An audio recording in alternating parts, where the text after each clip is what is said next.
Il est le Dieu de mon salut. Il est le Dieu de ma délivrance. Un Dieu d'amour, un Dieu d'espérance. Alléluia, Alléluia, Alléluia, Alléluia.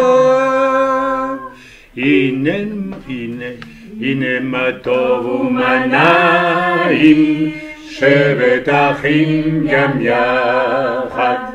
Inem tovu manaim, shevet achim gam yachad. Inem tov, shevet achim gam yachad. Inem tov, shevet achim gam yachad. Inem tov umanaim, shevet achim gam yachad. Inem tov umanaim, shevet achim gam yachad. Inem tov, la la la la la la la la la. Inem tov, la la la la la la la la la. Inem tov umanaim, shevet achim gam yachad. Inem tov umanaim, shevet achim gam yachad.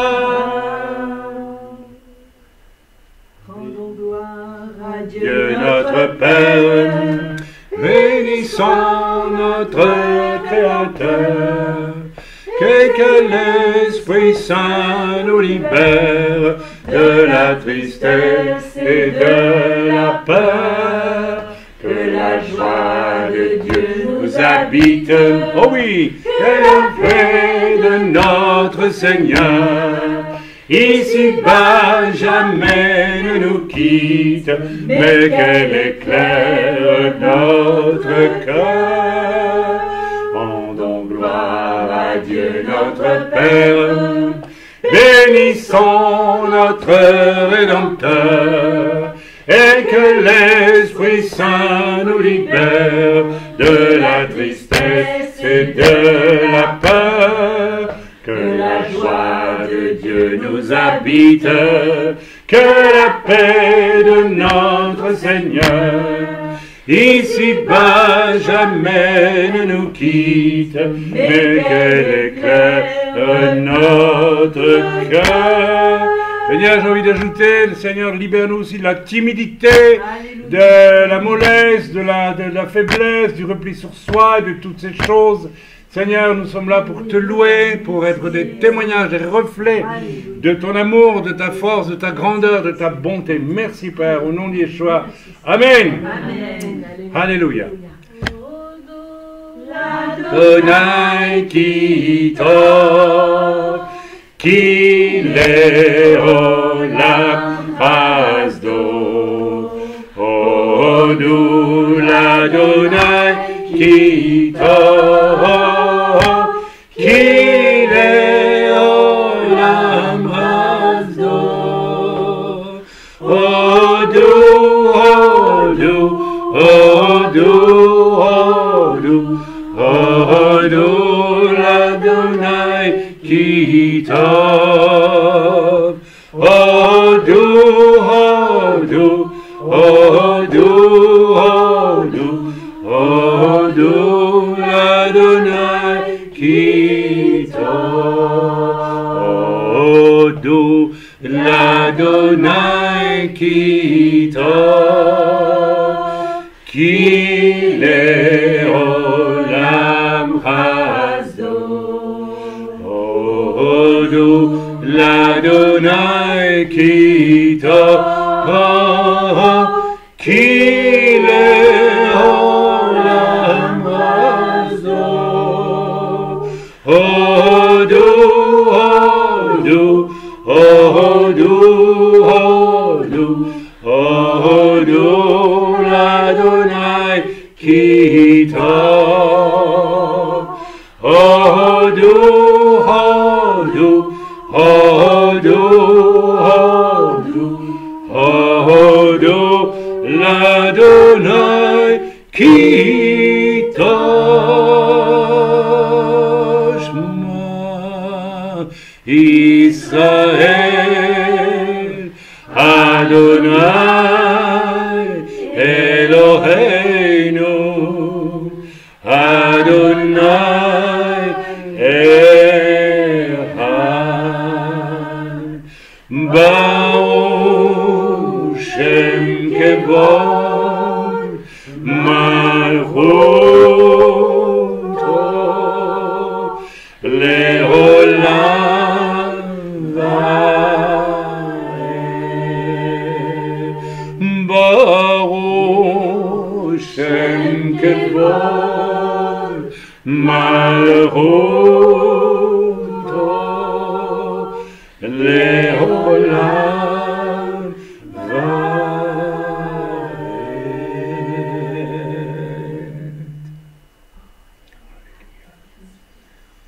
Béni sois-tu, Seigneur.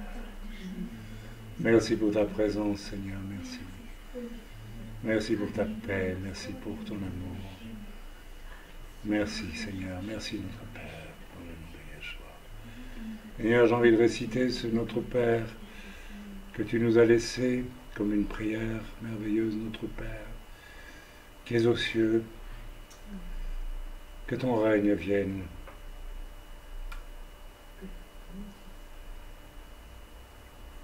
Excusez-moi, je ressens la présence de Dieu, alors je préfère me taire avec que ton règne vienne. Seigneur, merci que ton règne vienne. Que ton règne vienne. Que ta volonté soit faite sur la terre comme au ciel. Accorde-nous chaque jour notre pain du jour.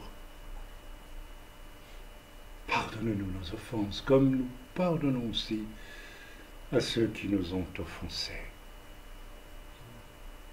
Ne nous induis pas en tentation, mais délivre-nous du mal.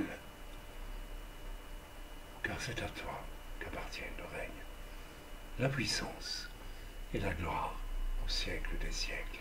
Amen. Alors j'ai envie de commencer avec cette dernière partie du Notre Père, car c'est à toi qu'appartiennent le règne, la puissance et la gloire. Pourquoi je sais pas, c'est Dieu qui m'a montré de prier Notre Père. Et puis, voilà, cette dernière parole, car c'est à toi. Parce que j'ai posté hier sur le site, je vais faire un court message aujourd'hui, très court. Enfin, court pour moi, c'est peut-être une demi-heure quand même. Mais pas plus. Pas plus. C'est un frère Yaakov qui prendra le relais et qui donnera le message de fond pour cette journée. Mais j'ai posté hier sur le site une vidéo très bien faite, parce que étayée avec la parole de Dieu, avec la Bible. Et quand on veut dénoncer les œuvres des ténèbres, il est important de le faire aussi avec l'appui de la parole de Dieu, de la Bible. Si quelqu'un peut m'apporter une Bible, si c'est possible, parce que j'ai oublié la mienne, ce qui ne m'arrive jamais, mais là, aujourd'hui. Alors, voilà, une personne, ça suffira. Comme ça. Et ce message que j'ai posté hier sur le site, que j'ai envoyé aussi par courrier à tous nos contacts, n'hésitez pas à nous envoyer votre adresse email si vous voulez que nous vous envoyions régulièrement des informations. Cette vidéo s'intitule « On reconnaît un faux apôtre ou un faux pasteur ou un faux évangéliste ou un faux prophète ou un faux même docteur, éventuellement, ou bien n'importe qui se disant chrétien, juif messianique, qu'importe, n'est-ce pas, pratique quelque chose qui est extrêmement significatif, à savoir qui, n'est-ce pas, assure une publicité à ces miracles, hein, ok, et qui qui promeut le miracle spectacle. Ça n'a l'air de rien, vous allez me dire, mais après tout, s'il y a des miracles, s'il y a des guérisons, on va dire, mais c'est très bien, c'est Dieu qui agit. Eh bien, écoutez, c'est pas aussi sûr que ça. Et il y a quelque chose d'évident, je me souviendrai toujours, quand j'allais à Paris il y a longtemps, j'étais irrité quand on me distribuait parfois ces flyers, comme on dit, ces invitations, sur lesquelles il était écrit, alors que moi je vivais des combats extrêmement rudes en allant en Afrique pour évangéliser, en Europe, etc., que nous voyions des miracles formidables, mais accompagnés de persécutions. Le Seigneur nous a dit, vous ferez toutes ces choses, mais avec des persécutions. Ok ? Et puis, je lisais à Paris, ville où l'annonce de l'évangile est vraiment nécessaire, c'est bien une ville qui a besoin de l'évangile aujourd'hui, c'est Paris. C'est pas que Paris, hein, mais... Je recevais ces flyers qui m'énervaient tout de suite, qui m'irritaient. L'Esprit de Dieu en moi était irrité. Alors, il y avait le nom de quelqu'un, hein, qu'on nommait même parfois revivaliste, c'est-à-dire faiseur de réveil. Non mais attendez, comme si ce n'est pas Dieu qui faisait les réveils et pas l'homme qui fait les réveils. Je me rappelle d'un homme qui est arrivé il y a déjà une trentaine d'années en Europe, et moi j'ai prêché dans une église formidable réunion, c'est à Paris. Et puis à la fin de la réunion, le pasteur est venu me trouver, il m'a dit, tiens, tu connais un tel, on en a eu beaucoup de bien, allez à l'onction, etc., etc. Et il me présente sa carte de vivaliste, et il y avait le nom, et puis revivaliste en dessous de lui. Il a déjà vécu les réveils. Non, mais il va amener les réveils. Vous voyez, en cela, il y a déjà un mensonge. C'est Dieu qui amène un réveil. C'est Dieu qui arrive à convaincre quelqu'un qu'il doit se convertir. C'est jamais nous. C'est jamais nous. C'est Dieu.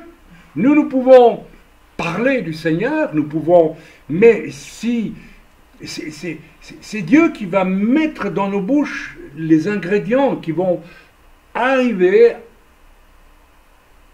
à atteindre ce qu'il faut atteindre dans un cœur, avec la réserve néanmoins que la personne reste toujours libre de refuser ou d'accepter. Donc il y a une outrecuidance, une impolitesse à se dire « je suis non pas un pasteur ou un évangéliste ou un prophète ou un apôtre ou un docteur ou un diacre ou un chrétien, mais je suis un revivaliste. J'amène le réveil. » Et d'après ce que j'ai vérifié au cours des ans, eh bien ce personnage n'a jamais amené aucun réveil, si ce n'est ce que j'appelle des réveils de perlimpinpin, avec du faux Saint-Esprit et des manifestations complètement, n'est-ce pas, voilà, en s'enrichissant pas mal au passage. Ok, donc, il y a quelque chose qu'il faut absolument dont nous prenions conscience. Alors vous savez, il n'y a pas de hasard, parce que je ne vais pas facilement sur Internet chercher des vidéos, parce qu'il y a tellement de trucs, mais je me laisse conduire parfois, et Dieu me conduit. Or, il y a 2 jours, 3 jours, j'étais conduit à écouter un évangéliste francophone. Ah, on le présente comme un évangéliste francophone. Alors, c'était dans le cadre d'une émission qui était déjà, par certains aspects, je vais dire scabreuse, mais enfin bon, passons. Et cet homme a donné, alors il faut s'accrocher parce que, voilà, a donné des réponses qui indiquaient qu'il avait une bonne doctrine. Sa doctrine était bonne. Mais à 2 reprises, j'ai eu l'attention attirée parce que on lui a posé des questions et comme il réfléchissait, probablement, il a eu une attitude bizarre dans le regard, quelque chose de bizarre est passé dans son regard, qui m'a un petit peu troublé. Mais enfin, ça pouvait être... Pourquoi je vous dis ces choses? Parce que je pense que nous sommes vraiment dans des temps où, sans le Saint-Esprit, sans le vrai Saint-Esprit qui est Dieu, mes amis, nous ne discernons rien et tout ce qui est faux. Alors finalement, je me suis dit, tiens, je ne vais pas aller voir ailleurs. Et puis, j'ai vu que cet homme organisait des réunions où il allait y avoir des signes et des prodiges. Et il y a un caméraman qui suit et qui filme tout ça. Ça m'a mis mal à l'aise aussi parce que je dis, tiens, on pourrait le faire, nous. On aurait pu le faire pendant des années. C'est vrai qu'on a vécu tant de miracles. Et puis, je me suis rendu compte que jamais Dieu ne m'a donné cette idée. Et je dirais même que, en toute honnêteté, si nous relisons nos lettres de nouvelles depuis 40 ans, je ne pense pas que nous ayons très souvent dit il y a eu tel miracle, ou il y a eu telle guérison, ou telle chose. Vous savez pourquoi? Parce que, au fond de moi-même, il y a quelque chose qui m'a toujours retenu de le faire. Et je vous avoue franchement que quelquefois, je n'ai pas compris pourquoi j'étais retenu de le faire. Parce que j'étais innocent dans ma façon de faire. Innocent dans le sens de... Voilà. Je comprends aujourd'hui que on peut très bien vivre des choses extraordinaires avec Dieu et très rapidement en récupérer la gloire pour soi. C'est extrêmement... C'est quelque chose de crucial, mes amis. Nous devons tous avoir le courage de nous examiner à ce niveau-là. Il faut vraiment faire très attention parce que, alors, bien sûr, ça devient tout à fait évident lorsque l'on voit certaines choses et quand on voit certains soi-disant ministères qui, à mon avis, ne sont pas de vrais ministères et qui ne vivent que de show finalement. Hein, et puis vous la gardez, ce mouvoir, vous savez, c'est même physiquement, vous voyez bien dans les comportements des gens qui se rengorgent, mais vous avez vu ce que j'ai fait, et puis une façon de... toute cette gestuelle qui montre l'orgueil, il faut quand même regarder en face. Vous voyez ce que je veux dire? Qu'est-ce qui apparaît lorsque je vis une chose extraordinaire avec le Seigneur? Lorsque le Seigneur fait quelque chose d'extraordinaire à travers moi, est-ce que je reste en retrait? Est-ce que je reste humble? Je peux être enthousiaste, je peux être réjoui, je peux être content pour la personne, je peux même dire regardez ce que Dieu a fait. Moi je me rappelle d'une époque où je demandais aux gens qui avaient reçu une guérison, mais s'il vous plaît levez-vous et louez Dieu, bénissez, remerciez le Seigneur, parce que il y a une telle culture de l'idolâtrie du serviteur aujourd'hui que on venait même dans mes réunions pour voir moi faire alors que c'est pas moi qui fais les miracles. Je n'ai jamais fait aucun miracle, ni même une guérison. Quand j'ai eu des paroles de connaissance pour les gens, c'est-à-dire que Dieu me révélait des situations dans la vie des gens, c'est pas moi qui, avec mon intellect, pouvais voir ces choses. Qui le fait si ce n'est Dieu lui-même? Donc tu n'as rien à voir là-dedans. Donc, tu ne fais pas... Comme j'ai donné cet exemple-là au début de la réunion, avant qu'on enregistre, où je vous ai expliqué ceci. Imaginez que vous soyez un facteur. Et voilà, vous recevez une lettre destinée au président de la République, ou bien à monsieur Duchemol qui habite rue truc, un machin, bref. Ok, vous arrivez à la maison de la personne. Donc, quelqu'un a écrit à cette personne. Il y a un message que vous transmettez, et puis au moment où la personne ouvre la porte pour recevoir son pli recommandé, devant elle, vous déchirez, vous ouvrez l'enveloppe et vous lisez comme si c'était vous qui écriviez. Je crois que le kidam qui reçoit la lettre le prendrait très mal. Mais mes amis, tant font la même chose, et je voudrais vous mettre en garde, ne faites pas cela avec les choses de Dieu. Pour qui nous prenons-nous? Pour qui vous prenez-vous? Vous qui cédez à la tentation, vous savez, je me rappelle, toutes ces choses sont apparues progressivement dans l'Église depuis, vous savez, il y a un crescendo qui se fait aujourd'hui, qui devient inouï. Il se fait des choses maintenant au nom de, soi-disant, la puissance de Dieu, mais ce n'est pas la puissance de Dieu, c'est des hommes investis de démons, mes amis, qui font passer ça pour étant... Mais tout ça est venu progressivement. Je me rappelle, il y a 30 ans, j'ai vu un homme de Dieu, qui était, je crois, un homme de Dieu encore. Il y en a encore, j'espère quelques-uns, parce qu'autrement, on est mal embarqué. Il y en a encore. Et un jour, j'ai vu cet homme, et directement, ça m'a mis mal à l'aise. Dans une rencontre avec beaucoup de monde, il enseignait sur je ne sais plus quoi, la manifestation de l'esprit, ou etc., ou bien un miracle. Et alors... il a appelé une personne, il a dit, je vais vous montrer ce qui se passe quand on a la foi. Alors, pourquoi est-ce que j'ai eu un malaise? Parce que c'est lui qui a décidé, je vais prier, il va se passer quelque chose. Vous voyez là, ce n'est plus Dieu pendant que tu prêches, ou pendant que tu agis, pendant que tu parles, pendant que tu es tu mets à table quelque part avec des gens, Dieu qui te parle et qui te dit, dis telle chose à telle personne. Prie pour telle personne. C'est absolument différent. Il y avait la naissance de quelque chose d'extrêmement dangereux. J'aimerais que vous compreniez ce que je suis en train de vous dire. C'est tellement grave. C'est moi qui ai de la puissance maintenant et je vais vous montrer. Oh là! Quand tu fais ça, c'est fini. Mes amis, il doit y avoir dans le cœur de tout chrétien né de nouveau, qu'il soit simple chrétien, parce qu'il n'est pas dit que c'est réservé aux serviteurs de Dieu, de chasser des démons, de guérir les malades, etc. C'est... Voilà. Mais il doit y avoir une espèce d'innocence. On n'a pas recherché, très franchement, j'essaie d'être honnête avec vous, c'est parce que nous touchons à des choses tellement graves.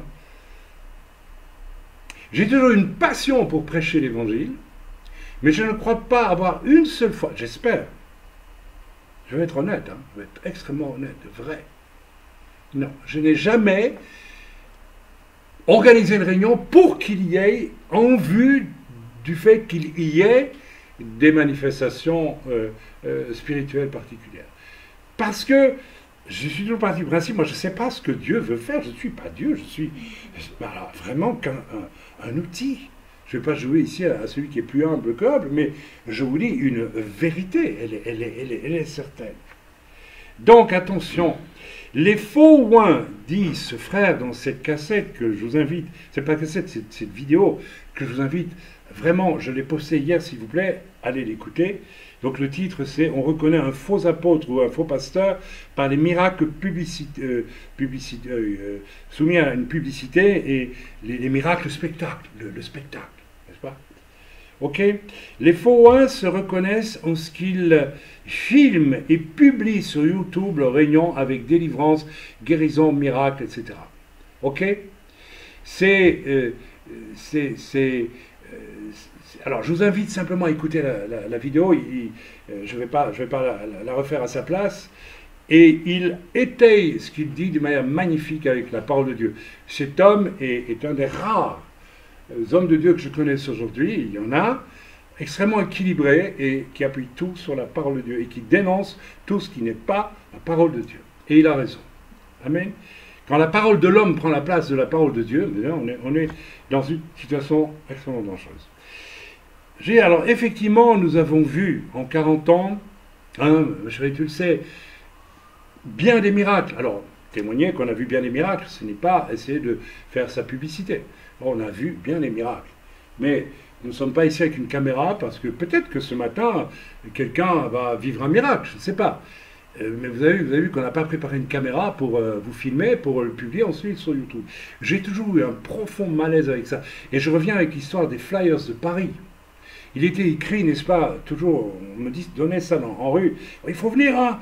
Alors, le Flyers disait, ce week-end, Paris va brûler. Sous-entendu, waouh, ça va être le grand réveil. Oui. Et puis, on n'entendait rien du tout. Et le lundi, les grands Sénégalais qui balayaient dans les rues de Paris, n'est-ce pas, poussaient dans la rigole tous les Flyers il y avait strictement rien eu.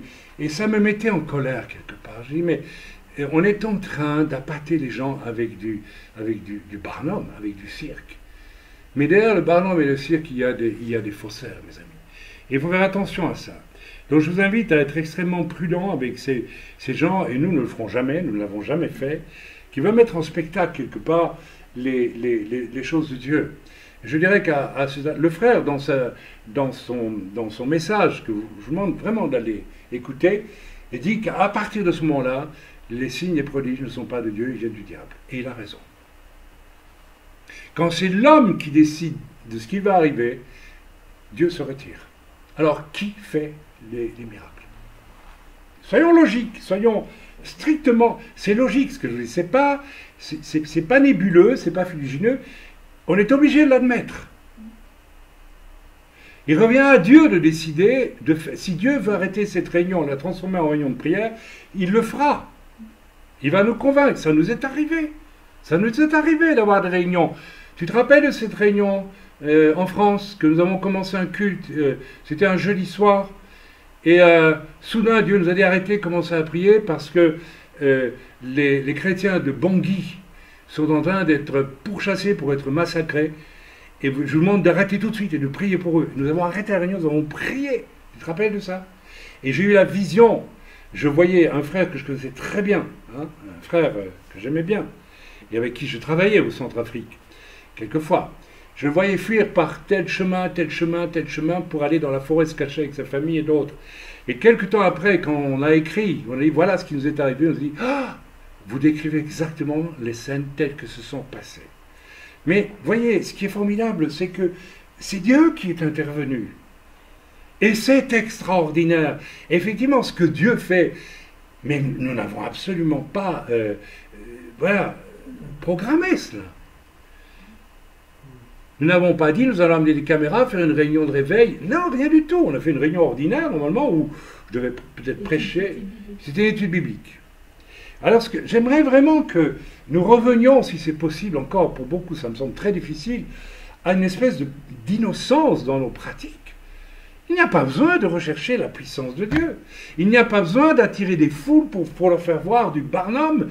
La puissance de Dieu, elle est à la disposition du plus humble des chrétiens, du plus simple des chrétiens, la puissance de Dieu. Si ton cœur est vraiment pour le Seigneur, il va t'utiliser. Il n'y a pas besoin d'aller de... Mais alors ça viendra de Dieu, ça sera authentique, ça ne sera pas fabriqué.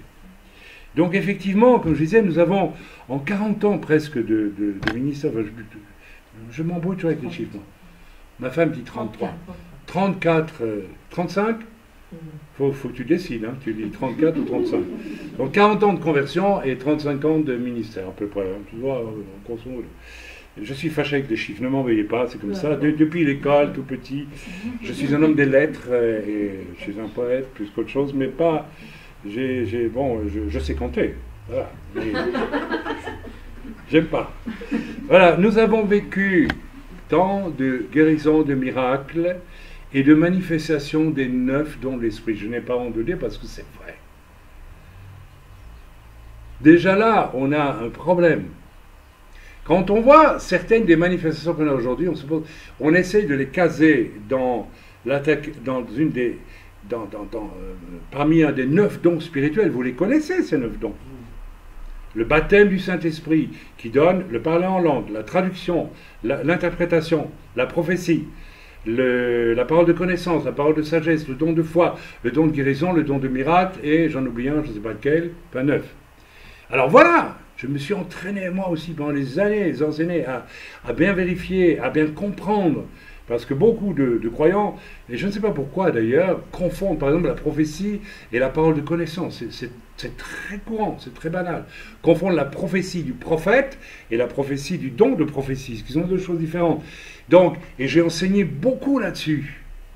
Alors lorsque je me trouvais en formation en marchand en Afrique, au Togo, il y a quelques années maintenant, lorsque j'ai fait la première formation en marchand, bien sûr, je les ai enseignés, mais à fond. Ça a duré une semaine sur les 9 dons spirituels en action. Alors, je prenais des exemples de la parole de Dieu, mais aussi des exemples connus, donc ceux que je connaissais, et c'était pas dans le... Alors, c'est très intéressant. L'ai-je fait pour leur montrer que j'avais vécu des choses formidables, ou parce qu'il me fallait des exemples? Alors non, c'était simplement parce qu'il fallait des exemples. Mais ça s'est fait dans un cadre... donc on pourrait dire, oui, mais donc tu t'es vanté aussi de certaines choses que tu as faites. Non, je ne me suis pas vanté. J'ai utilisé ça comme exemple pour faire comprendre, dans un cercle fermé à l'intérieur d'un local où l'on étudiait la parole de Dieu, et pas sur une plateforme, en disant, regardez, on va faire une réunion, allez, on va faire un miracle, allez, hop, amenez quelqu'un, hop, on fait un miracle. Ok, je vais vous montrer ce que c'est qu'une parole de connaissance. Chip, chip, chip, chip. Voilà, non, on peut être assuré que là, ça va venir du diable. C'est important de faire la différence entre les deux. Ok, jamais le Seigneur n'aura permis que nous en fassions, n'est-ce pas, la publicité de tout ce qu'on a vécu. Et on a vécu des choses.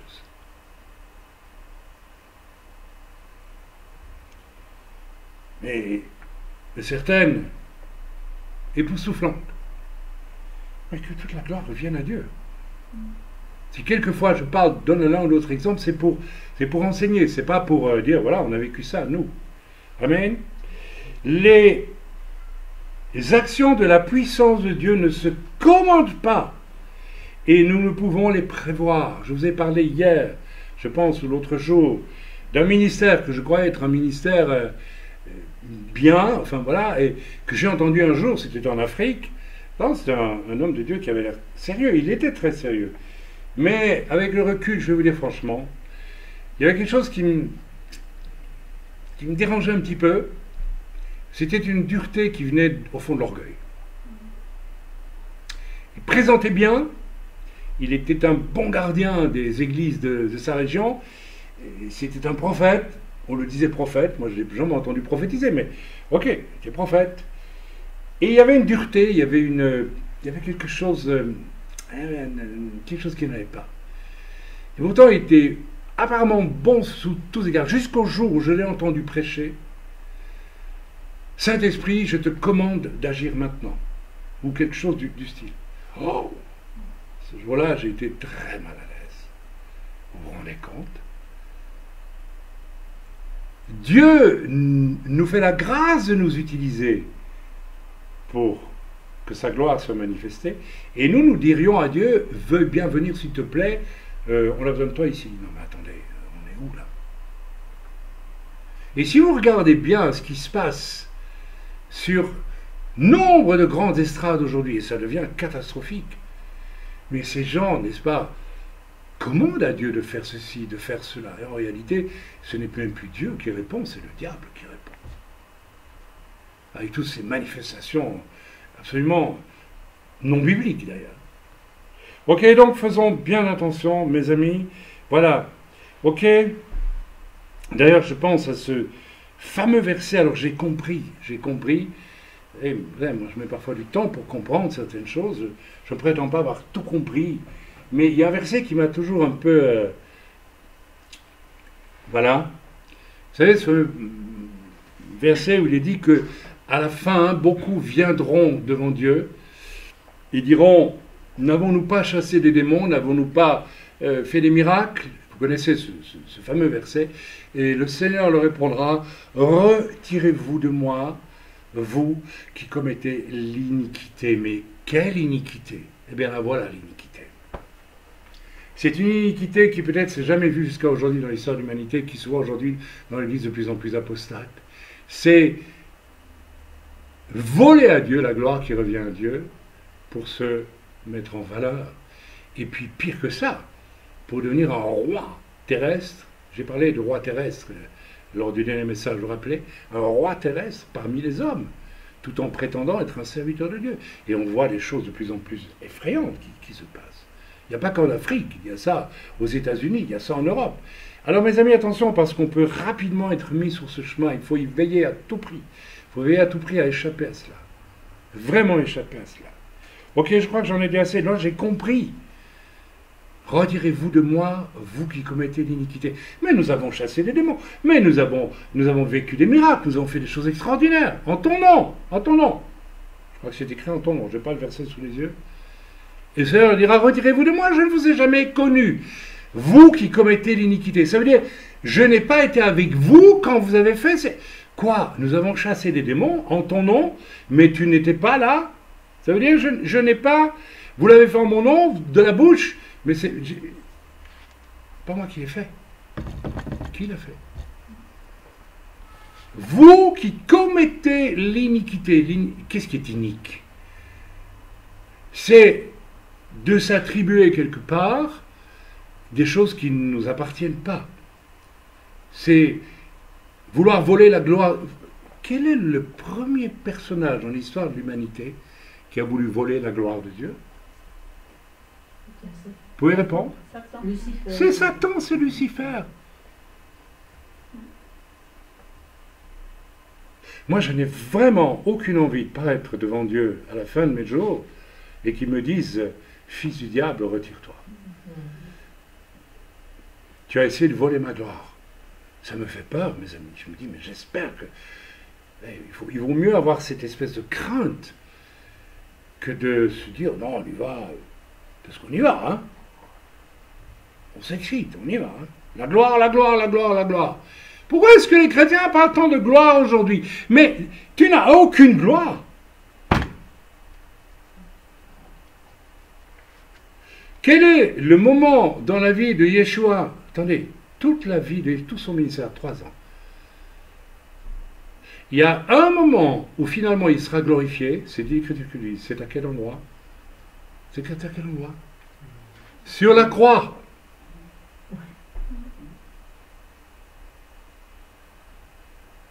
Le reste du temps, Jésus va dire, ne dites pas ce que je viens de faire.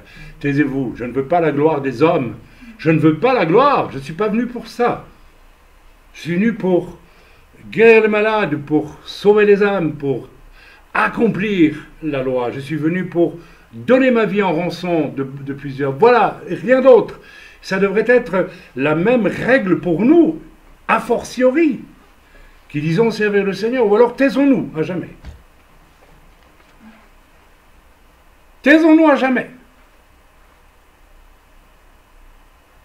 Que Dieu nous sauve, que Dieu nous préserve. Je continue. Donc j'ai dit, voilà, excusez-moi, j'ai mes notes, hein, donc j'ai jeté quelques mots comme cela. Voilà. Donc je le répète, le Seigneur, nous avons vécu en 40 ans tant de miracles, tant de choses exceptionnelles, mais qui glorifient tout le Seigneur, pas nous. Que c'est formidable que nous ayons été utilisés. Moi, j'en rends grâce à Dieu, qu'il ait bien voulu, comme dit Marie, il a abaissé ses regards sur la bassesse de sa servante. Il a bien voulu d'un ex-pécheur comme moi. Il a bien voulu de moi, il a bien voulu de ma femme, qui avons vécu dans le péché avant de connaître le Seigneur, qui avions les pieds dans la boue.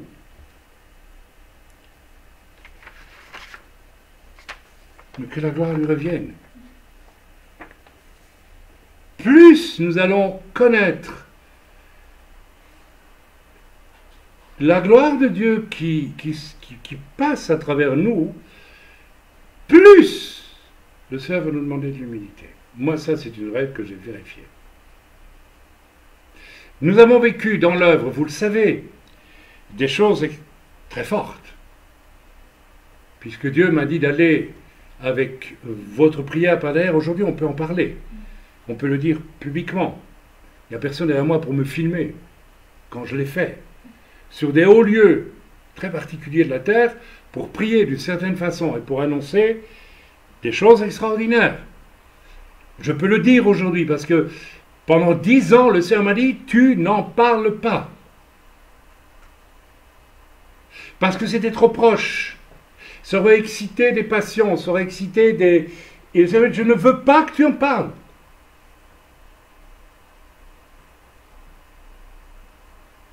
Et maintenant, le Seigneur m'a dit, maintenant, 10 ans écoulés, tu vas faire un livre.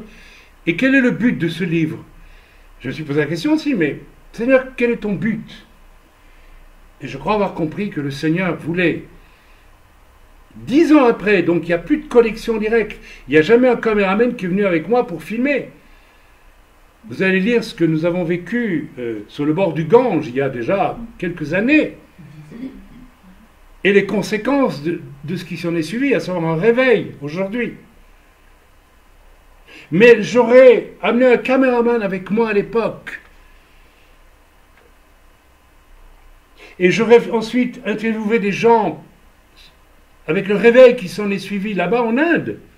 Mais mes amis, mais il y aurait eu tout de suite une volée d'individus à qui Dieu n'a jamais rien demandé, qui auraient commencé à imiter ces choses.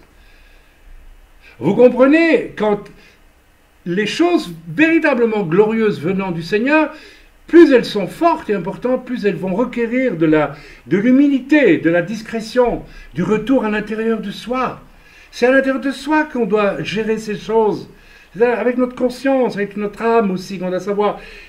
Et le Seigneur nous dit, tais-toi ou parle. Pourquoi nous n'écoutons pas? Parce que les gens n'écoutent pas Dieu, ils s'écoutent eux-mêmes. Alors pourquoi aujourd'hui je peux écrire un livre là-dessus? J'ai mon enseignant, m'a dit, parce que nous allons maintenant rentrer dans des temps tellement horribles sur la terre, avant le retour du Seigneur, que ce livre-là va démontrer à des vrais croyants que Dieu est capable de les soutenir pendant ces temps très difficiles qui vont venir. Donc maintenant, vous voyez, ces aventures spirituelles que nous avons vécues très fortes, elles ont été mises sous le boisseau pendant 10 ans, d'une certaine façon, pour éviter, vous voyez, un embrasement de fausses pratiques du genre, et peut-être que je me prenne pour quelqu'un de très important. Parce que ne disons jamais que nous ne sommes pas de ceux qui peuvent se prendre pour des gens importants. La possibilité dans le cœur de tout homme. Donc lorsque je dis que Dieu pendant 10 ans m'a dit tu te tais, je crois qu'en même temps Dieu a voulu me préserver d'un enorgueillissement possible. Mais comme j'ai obéi à Dieu, je ne suis pas enorgueilli. Parce que l'humilité ou l'orgueil, c'est un choix. Et ne dites pas, une fois pour toutes, moi je ne suis pas d'orgueil. C'est la pire des bêtises que vous puissiez dire. Si vous lisez la Brit Hadasha, vous voyez que les disciples de Yeshua eux-mêmes, parfois, avaient des moments d'orgueil terribles. Quand maman vient avec ses 2 fistons, tu veux pas t'arranger pour qu'il y en ait un à ta droite et un à ta gauche au ciel, tu comprends, Jésus hein? C'est pas de l'orgueil, ça, qu'est-ce que c'est hein? Mais bien sûr, l'orgueil, il est là, et le Seigneur... Mais si nous écoutons le Seigneur, si nous lui obéissons avec cette espèce de fluidité, de sensibilité morale et spirituelle, et même en ayant le maximum de cette fluidité morale et spirituelle au fond de nous-mêmes, nous pouvons encore parfois... Nous bronchons tous, dit l'Écriture. Nous bronchons tous. Sauf moi, bien sûr, je ne bronche jamais, vous le savez très bien. C'est juste les 15 secondes de sourire que j'ouvrirai la voie à mon égard. Ok? Mes amis, voilà, je ne vais pas être plus long là-dessus, mais je vais vous dire, fuyez tout ce qui veut vous parler de gloire quand c'est l'homme qui finalement est glorifié. C'est clair, c'est net, c'est précis. Et je dis à ceux qui font cela, mais je ne leur dis rien du tout, mais je préviens tout le monde, vous avez affaire à des voleurs. J'ai édité une cassette, un message, il y a presque 20 ans, que j'avais appelé les voleurs de feu, parce que je les voyais venir. J'ai vu ça dans le comportement de plusieurs autour de moi, mais vous êtes d'un orgueil fou. Vous voulez vraiment... Ils sont complètement... C'est inouï ce qu'on a vu paraître. Quand j'ai vu ce serviteur de Dieu, dont je vous ai parlé tantôt, monter sur une estrade et dire, je vais vous montrer ce que c'est que la puissance de Dieu, l'onction. Il fait monter quelqu'un et il prie. J'ai eu un malaise, mais je dis, mais qu'est-ce qu'il fait? Qu'est-ce qu'il fait? Vous comprenez la différence? C'est pas pendant qu'il prêche que Dieu lui dit, crac, prie pour telle personne, ou bien donne une parole. Ça je l'ai vécu un nombre considérable de fois, au milieu de la prédication. Oh, ma sœur, le Seigneur te dit, et puis c'est juste, hein, parle de connaissance. Tu as perdu ton mari il y a 2 ans, et tu ne t'en es toujours pas remise, etc. Et puis le Seigneur veut te consoler, approche, la personne se lève. Je ne sais plus, hein, c'est un exemple que j'invente. Et puis vous avez après ça une prophétie, et puis la prophétie correspond vraiment aux besoins de la personne, c'est de Dieu, c'est clair. Mais vous savez, quand j'entends qu'il y a des prophètes qui ont annoncé la résurrection d'un jeune homme qui était mort dans une famille en France, après 3 jours, votre fils va ressusciter, l'enfant n'est pas ressuscité, et cet homme prêche toujours.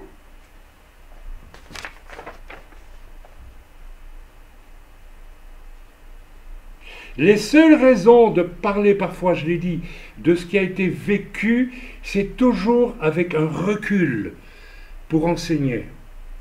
Vous savez, une personne m'a dit un jour dans l'œuvre, c'était une personne très superficielle qui a fini par quitter l'œuvre, parce qu'elle était toujours à la recherche de quelque chose. Et elle rêvait que d'une chose, c'est de faire des choses glorieuses. C'était une sœur, une femme. Elle a fini dans une secte abominable. Et elle m'a dit un jour, mais Raïm, tu devrais écrire un livre avec tout ce que tu as vécu. Et je me suis dit, ah, peut-être un jour, jusqu'à aujourd'hui, Dieu me l'a interdit. J'ai donné quelques exemples dans certains de mes livres, mais je sais qu'au fond de moi-même, Dieu ne me permettrait pas d'écrire un livre avec, voilà, même ma conversion. Je donne parfois comme ça, mais je ne me sens pas le droit, d'écrire un livre avec tout ce que j'ai connu. Quand j'y pense, je suis béni, je suis heureux, mais l'écrire,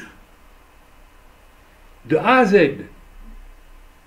je sais que là, Dieu pourrait me dire, je ne t'ai jamais connu, tu es un voleur. Tu le fais pourquoi? Tu le fais pourquoi? Pourquoi le ferais-tu? Quel est l'intérêt? Je veux dire, il n'y aurait qu'un intérêt, c'est faire ma pub. Vous croyez que les gens n'ont pas suffisamment d'expérience avec Dieu dans l'Église pour se rendre compte que Dieu est puissant, que Dieu est grand? Mais vous savez, quand j'apprends qu'en Afrique, de simples chrétiens ressuscitent un mort pour convaincre dans un village de sorciers, n'est-ce pas, qu'il faut écouter l'Évangile, mais ces gens-là ne font pas de publicité. Ok, je m'arrête. Ok, donc je vous demande de réfléchir à ces choses parce que tout cela est très, très, très important. Ok. Je voudrais terminer avec deux petites choses maintenant, deux témoignages. Alors attention aussi à ce que, n'est-ce pas, il est écrit dans 1 Timothée 5, verset 22, où c'est Paul qui dit, n'est-ce pas, à son disciple Timothée, qui commence à œuvrer dans le ministère, probablement d'évangéliste et puis d'apôtre plus tard d'ailleurs, j'imagine. Ok. Eh bien, il lui dit, n'impose pas les mains avec précipitation. Or, qu'est-ce que l'on voit dans tous ces mouvements charismatiques excessifs? Moi, j'ai connu des réunions, et puis, voilà, c'est encore des choses qu'on aurait dû discuter. Quand nous avons collaboré l'année dernière avec certaines personnes, on a collaboré un petit peu, voilà. Et puis, c'est des réunions où vous allez, puis tout le monde impose les mains à tout le monde. Le premier qui rentre, on ne le connaît même pas, il vient, il impose les mains. Tout le monde impose les mains. Je veux dire quelque chose. On m'a imposé les mains comme ça. Je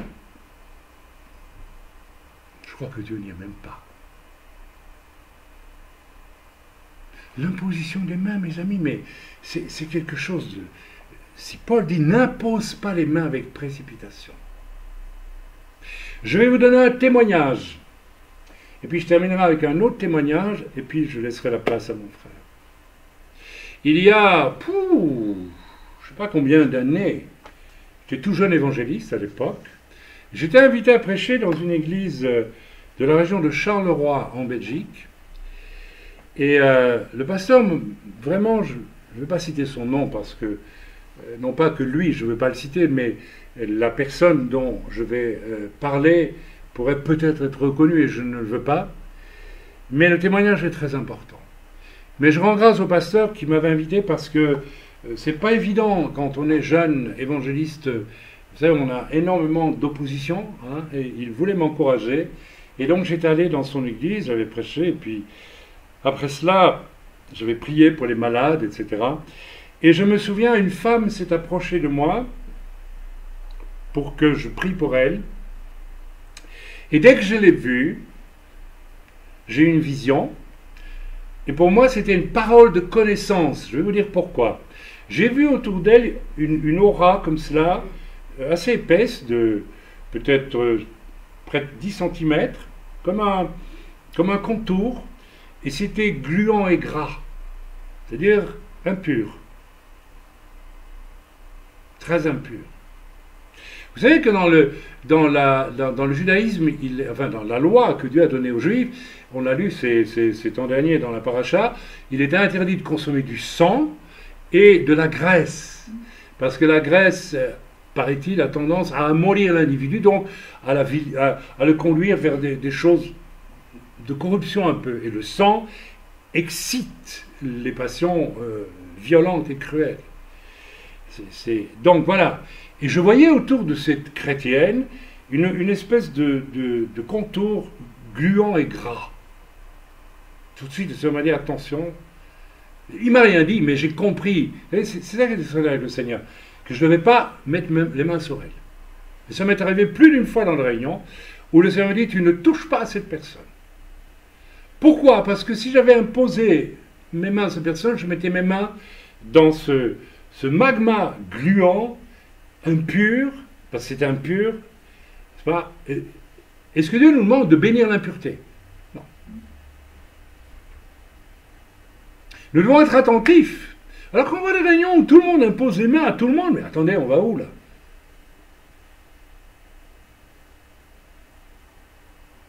De quel droit est-ce que n'importe qui peut rentrer et imposer les mains à un serviteur de Dieu en plus? Ça veut dire quoi? Je croyais que c'était ceux qui avaient la prédication ou bien des chrétiens éprouvés qui pouvaient imposer les mains. Mais Paul va dire à Timothée, un disciple de Paul, ne te précipite pas. Ça veut dire, sois toujours sur tes gardes, sois toujours en éveil. Alors, j'ai posé une question. Alors, cette femme, je lui ai demandé, conduit par le Saint-Esprit, je lui ai demandé, qu'est-ce que vous voulez?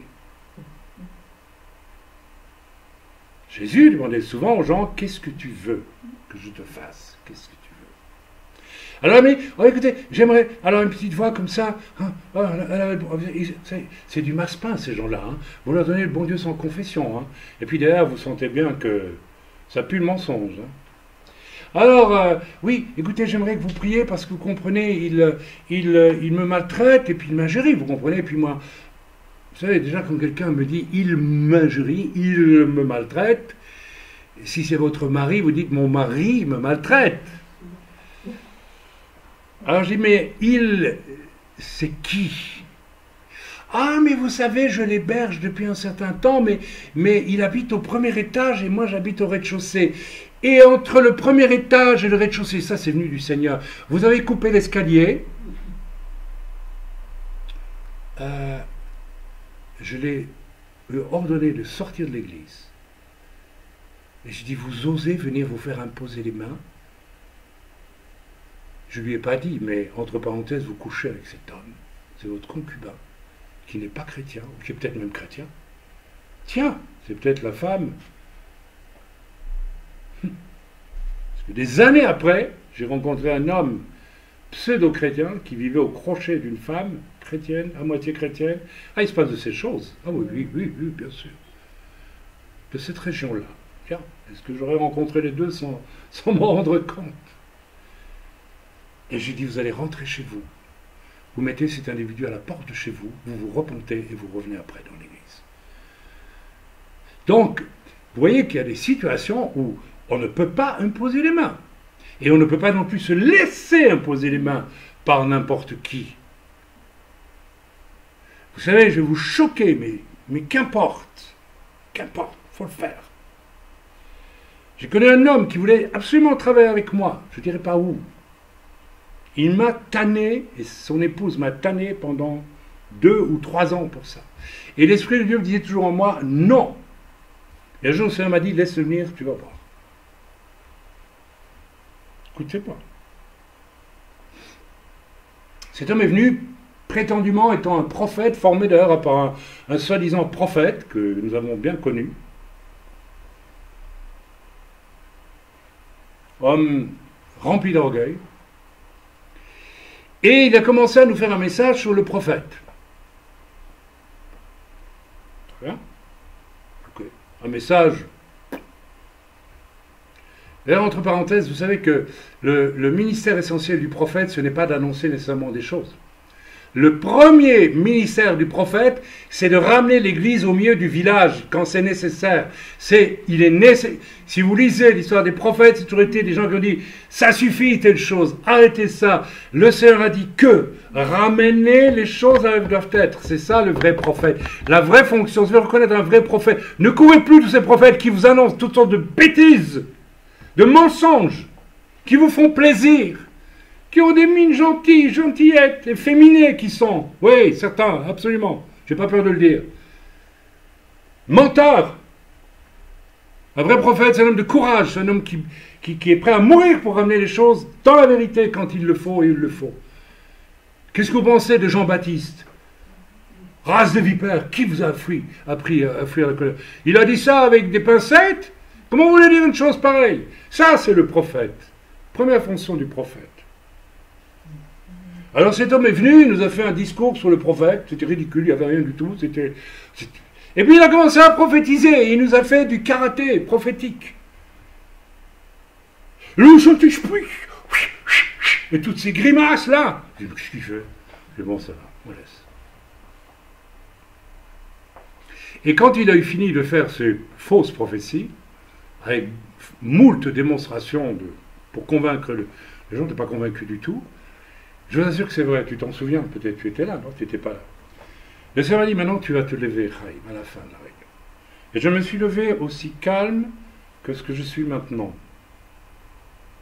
Et j'ai reçu des prophéties pour 2-3 personnes. Et dans le plus grand calme, je suis allé dire, moi le Seigneur m'a dit de te dire ceci, et cela, et cela, et cela. Bien, c'est une chose. Je n'ai pas permis qu'il impose les mains à qui que ce soit. Vous savez pourquoi? Parce qu'avant qu'il ne vienne à la réunion, et le Seigneur m'a dit, tu vas le laisser faire son truc, puis tu lui parleras. Le Seigneur m'a montré qu'il avait péché sexuellement à peu près une demi-heure, 1 heure avant de venir à la réunion. Et je connaissais les détails en plus. Ça, c'est une révélation de Dieu. Pas moi qui l'ai inventé. Alors après la réunion, j'ai dit, écoute, je t'ai laissé venir parce que ça fait un bout de temps que tu m'ennuies. Dieu m'a dit de te laisser venir, je t'ai laissé venir, je t'ai laissé faire. Maintenant, je vais dire une chose. Avant de venir ici à la réunion, il y a 1 heure à peu près, tu as fait telle chose. Et tu oses venir te présenter pour parler de la part de Dieu. Depuis ce moment-là, je ne l'ai plus jamais vu. Plus jamais vu. Je ne sais pas ce qu'il fait aujourd'hui, je crois qu'il travaille. Puis... Mes amis, attention, attention, attention, attention. Il faut vraiment, vraiment prendre du recul. Voilà. Je pense que j'ai dit tout ce que j'avais à dire sur ce sujet. Voilà. Oui, alors je voulais terminer avec un témoignage, avec la permission de mon épouse. Un témoignage qui va vous encourager, qui va vous fortifier, qui va vous bénir. C'est à ça que doivent servir les témoignages. Encourager. Bien. Au cours de toutes ces années de ministère, je vais avoir 70 ans cette année, eh bien, nous avons eu l'occasion, par la grâce de Dieu, de prier souvent pour des besoins tels que le sida, les cancers et toutes sortes de choses comme celle-là, et bien d'autres choses. Enfin bref, je ne vais pas faire la liste, ce serait indécent aussi, que toute la gloire revienne au Seigneur. Et donc j'étais habitué. Vous savez, on prend une assurance avec le temps. Quand vous savez que Dieu guérit, ben vous y allez, et puis vous priez, puis vous avez l'assurance. Et puis ça marche, les gens sont guéris, au nom de Jésus-Christ, au nom de Shem Yeshua HaMashiach. Au début, on est un peu timide, et puis après, bon. Et donc, mon épouse a été atteinte par la maladie il y a quelque temps. Donc, je me suis dit, ben, je vais prier pour elle, et puis elle va être guérie. Tu avais déjà été guérie 2 fois de 2 choses graves que tu avais eues, et on avait prié, tu avais été guérie, ma chérie. Donc, on est habitués, nous. Bon, voilà, quelqu'un est malade, on prie, tout, voilà. Et puis, qu'est-ce que j'allais dire? Parmi vous ici, il y en a qui ont déjà été guéris quand on a prié pour eux de certaines choses? Oui, toi, hein, ouais, etc. Vous aussi, oui, toi aussi. Donc pour nous, c'est... Et voilà, j'ai prié pour mon épouse, et puis elle n'a pas été guérie. Le miracle n'a pas eu lieu. Alors voilà, le miracle... Voilà, j'ai une bonne nouvelle à vous annoncer. Le miracle n'a pas eu lieu. Parce que Dieu ne guérit pas toujours. Dieu n'agit pas toujours comme on espère qu'il va agir. Et il y a des raisons à cela. Alors, nous avons décidé d'être calmes. Dit Dieu, si tu ne guéris pas mon épouse, nous avons prié, nous nous sommes dit, on ne sait jamais, est-ce qu'il y a un obstacle dans nos vies, est-ce qu'il y aura un péché, quelque chose? Nous n'avons rien reçu de particulier, je pense. Et puis Dieu nous a dit, enfin il ne nous a pas dit, mais nous avons ressenti que nous devions rester en paix. Et à un moment donné, j'ai prié, j'ai demandé au Seigneur, mais Seigneur, qu'est-ce que tu es en train de préparer? On peut demander au Seigneur. Et au temps de Dieu, Dieu nous répond toujours. Parfois, il faut attendre un peu. Et le Seigneur m'a dit, je vais me glorifier à travers ce qui va arriver à ton épouse. Parce que ce qui va arriver, c'est qu'elle a dû entrer à l'hôpital et être opérée. Opérée. Alors, où a été la gloire de Dieu dans tout ça? Eh bien, je vais vous le dire. Tout d'abord, dans les jours qui ont précédé cette opération, mon épouse est quand même plus toute jeune, moi non plus, nous avons eu l'idée que peut-être elle pouvait mourir pendant l'opération. Ça arrive. Et mon épouse est venue me trouver un jour, et moi j'avais reçu quelque chose du Seigneur à ce sujet-là, je ne lui ai pas dit. Mais elle est venue me trouver, elle m'a dit, tu sais, j'ai prié, et j'ai décidé de dire au Seigneur que si c'était le temps qu'il me reprenne, j'étais en paix avec ça. Vous savez que c'est très étrange, quand elle m'a dit ça, j'ai eu une paix totale. Première chose, une paix totale. Je n'ai pas envie qu'elle s'en aille, parce que j'y tiens beaucoup, c'est ma femme. Puis, nous formons une seule personne maintenant, après toutes ces années. Mais c'est étrange, parce que ça m'a donné une paix totale. J'ai pas pensé un instant, oui, mais qu'est-ce qui va se passer après, ou bien, ça veut dire, premier constat, aucune peur de la mort. Rien. Absolument rien. Et alors, je ne lui ai pas dit, parce que je voulais quand même pas non plus la mettre mal à l'aise, mais moi, j'avais reçu aussi du Seigneur la pensée qu'elle pouvait peut-être mourir dans l'opération. Et j'avais prié, j'avais dit, Seigneur, si c'est le cas, si c'est le temps pour elle, et je n'ai pas dû combattre pour ça. Mon âme n'a pas eu un atome d'inquiétude, de chagrin ou de tristesse. Je vous le dis franchement. Je veux dire, mais vous êtes dur de cœur, vous frères. Non, non, non. J'ai dit, Seigneur, si c'est le temps pour elle, j'accepte. Alors, Elisheva est entrée à l'hôpital, et tu devais être opéré à 8h30 le lendemain, le matin. 9h, oui, enfin bref, 7h30 ou 8h, quelque chose comme ça. Et donc nous t'avons conduit à l'hôpital, le jour avant, et on s'est surpris à blaguer même, dans la chambre, alors que c'était une grande chambre avec trois, petites chambres séparées par des rideaux. Et j'aime autant vous dire que les gens qui étaient dans les autres chambres ne tiraient pas des mines très agréables. Et que vous croisiez dans l'hôpital des gens,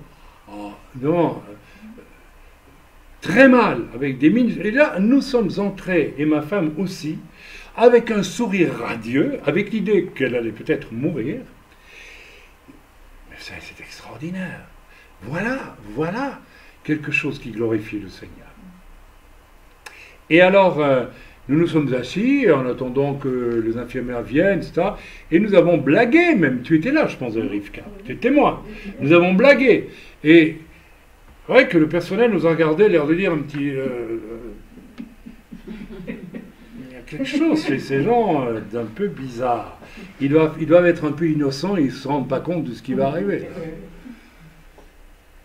Alors on les a regardés en souriant, on a dit, mais non, ça va très bien, rassurez-vous. On est en pleine forme.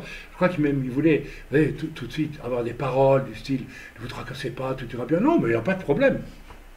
On est en paix. Vous vous tracassez plus que nous. Ouais, c'est vrai ce que je raconte. Vous vous tracassez plus que nous. Donc c'est nous qui rassurions les... le personnel était dérouté. Qu'est-ce que c'est que ces zigomards là? C'est pas possible. Alors le lendemain matin, je suis rentré à la maison, et le lendemain matin, tu devais être opéré très tôt, et tu m'avais dit... Inutile de venir avant 2h, 2h30, parce que je vais être zapoy, en russe ça veut dire complètement, je vais être sous anesthésie, donc ça ne sert à rien. Donc vous voyez un peu qu'on était relax. Elle m'a dit, ne viens pas avant 2h30, il ne vaut pas la peine, de toute façon, je serai complètement... Et moi j'ai dit, bon, d'accord, je reste à la maison, je vais attendre. Donc, n'importe quel individu qui n'est pas dans la paix, à 8h du matin, il se levait, prenait le matin, il fonçait, attendre devant la salle d'opération pour voir si tout se passe bien. Mais non. Je suis venu calmement à 2h30, tu te rappelles. Et je suis arrivé à l'hôpital. Mes amis, c'est vrai. Et j'ai pensé, je priais, j'ai dit, Seigneur, je vais aller vers sa chambre. soit la chambre est vide, donc elle est partie auprès de toi, et c'est bien, vous vous rendez compte. Attention, c'est pas je veux pas me débarrasser de mon épouse, qu'il n'y ait pas de quiproquo. Ou alors je vais la trouver dans son lit, et c'est bien aussi. Et je suis arrivé, j'ai vu ma femme dans son lit. Alors, je voulais vraiment vous laisser ce témoignage parce que quelle expérience avons-nous fait à travers ça? Nous avons découvert, ma femme et moi, que la mort, pour nous, est un gain. Nous pouvons mourir. Nous sommes en paix. Quelle expérience! Si il n'y avait pas eu ce risque que ma femme décède dans l'opération, je n'aurais jamais pu expérimenter cette paix, et elle non plus. Elle était dans une paix. Vous savez, quand elle me dit 2 jours avant, si je meurs, je suis en paix, je préfère te le dire. Et moi, tu as vu ma réaction? Je ne t'ai pas dit que moi aussi Dieu m'avait dit que si tu mourais, je devais rester en paix. Je ne te l'ai pas dit pour ne pas te troubler, mais bon, c'est une question de délicatesse. Mais j'étais en paix aussi. Mes amis, voilà, donc vous voyez, quelquefois, Dieu permet, nous ne sommes pas guéris, que le miracle ne se fasse pas, parce qu'il veut nous donner bien plus que ça. Alors mon épouse a subi quelque chose de douloureux d'ailleurs. Bon, c'est pas moi qui l'ai subi, c'est toi ma chérie. Mais tous les deux, nous avons été enrichis d'une expérience extraordinaire. Maintenant, nous sommes prêts. Nous pouvons mourir. Ah oui, nous pouvons partir. Nous sommes en paix. Voilà, je termine avec ça. C'était les petites choses dont je voulais vous entretenir cet après-midi. J'espère ne pas vous avoir fatigué avec tout ce que j'ai dit, mais soyez encouragés. Et si vous avez une épreuve demain, quelle qu'elle soit, et que vous voyez que Dieu n'intervient pas, arrêtez-vous peut-être et demandez à Dieu, qu'est-ce que tu es en train de m'enseigner? Qu'est-ce que tu es en train de m'apprendre? Ça peut être la patience, ça peut être l'humilité, ça peut être beaucoup de choses. Ça peut être de dépendre un peu plus de Dieu et un peu moins de tes passions ou que sais-je d'autre. Donc l'épreuve est une chose excellente quand elle est permise par Dieu. Elle est toujours pédagogique. Et dans notre cas, ça valait la peine. Vous savez, je suis tellement heureux de revoir ma femme qui a été opérée. Enfin, je ne sais pas comment vous expliquer ça. Je ne vais pas rentrer dans les détails non plus, mais voilà. Puis rien ne change dans l'affection qu'on se porte l'un l'autre. Ça me rappelle, et je vais terminer là-dessus, une expérience que j'ai vécue il y a bien des années. Quand je prêchais dans les milieux gitans, en France, un jour j'ai prié pour un homme, oui, il y a eu un miracle, bref. Et puis on m'a demandé de prier pour sa sœur qui avait eu la polio, c'est ça? Et donc elle était dans une chaise roulante et complètement tordue comme ça. Elle était maigre, c'est terrible de voir. Mais elle avait des yeux inouïs. Donc cette femme était une femme de prière. Et elle m'avait dit à l'époque, je prie pour votre père. On m'avait beaucoup touché. Et devant cette femme, je me souviens, l'Esprit de Dieu m'a parlé, il m'a dit, j'ai prié pour elle, elle n'a pas été guérie. Oui, elle n'a pas été guérie. Alors je suis sûr que Dieu un jour lui a expliqué pourquoi il ne la guérissait pas. Moi je pense que c'était une femme de prière extraordinaire en fait. Bref. Eh bien, je l'ai regardée, quand j'ai prié pour elle, je savais qu'elle ne serait pas guérie. Mais Dieu m'a posé une question. Et Dieu m'a dit, si tu n'étais pas marié, et si je te demandais de l'épouser, tu l'épouserais.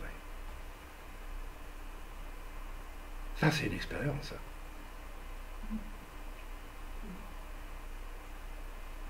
J'ai dit oui au Seigneur.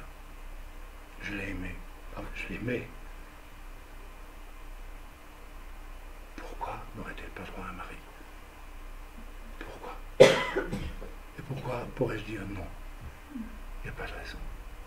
C'est pour ça, ma femme et moi, nous avons passé un contrat, même si on coupe les 2 jambes un jour, elle continuera à m'aimer. Et après son opération, je l'aime de tout mon cœur. Mais nous avons appris une chose merveilleuse, c'est que nous pouvons partir en paix. nous sommes en paix. Vous voyez que Dieu nous a fait un cadeau immense. En fait, Dieu vient de nous dire, c'est bien. Est-ce qu'on peut rêver un meilleur cadeau que ça? Écoutez, ça vaut bien une opération. Ça vaut bien une opération. Voilà, donc je vais m'arrêter là parce que, n'est-ce pas, le dernier enregistrement, c'est pas fait.